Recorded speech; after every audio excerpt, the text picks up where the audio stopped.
يا حي الله ابوي، السلام عليك. وعليكم السلام ورحمة الله. ورحمة الله. ابوي اعرفك على عبد الرحيم ربيعي. والنعم فيك يا عبد الرحيم، والنعم. والنعم والله. عبد الرحيم انا بترخص بروح مشوار فوق السريع وبرجع. بعدين ترى ابوي فله ما الله معك. يا ناجي يا اخي شعره غريبة كذا شوية. لا لا هذا تركيب. اخ عمي شو فيك عمي؟ ليش هو كذا شعر؟ لا هذا تمليس. تلميس. تلميس؟ ايش تلميس؟ تمليس. ايش هذا التمليس؟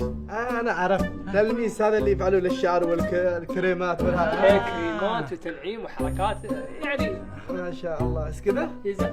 اخ عمي عجبني. عامر. يا حي الله بعبد الرحيم. الله يحييك يا عمي. انت هكذا يعني من دلحين ولا من زمان؟ لا هذا انا واكب العصر، فهمت عمي؟ ما رحت عند دكتور ولا شيء؟ لا ما عندي دكتور، بس تمليس وكوايا. علاجك عندي ارجع شعرك افضل من الطبيعي. علاجك ما عندي، شاء لا الله. تخاف لا تقلق. لا عمي ما يحتاج عمي. موضوعك منتهي خلاص. جزاك الله خير. سكن. قال ايش تلميس ها؟ انا بالوسط كلهم. لا بروح بس الحلاق. ماشي حلاق هذا مجانا. اعظم حلاقين هذا. ايوه. قال ايش؟ قال تلميس. الله لا يسامحك يا عمر.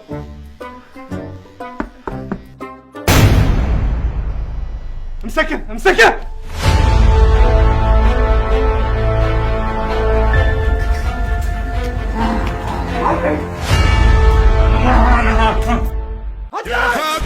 Ya Habibi, tu es tombé comme la pluie. T'as des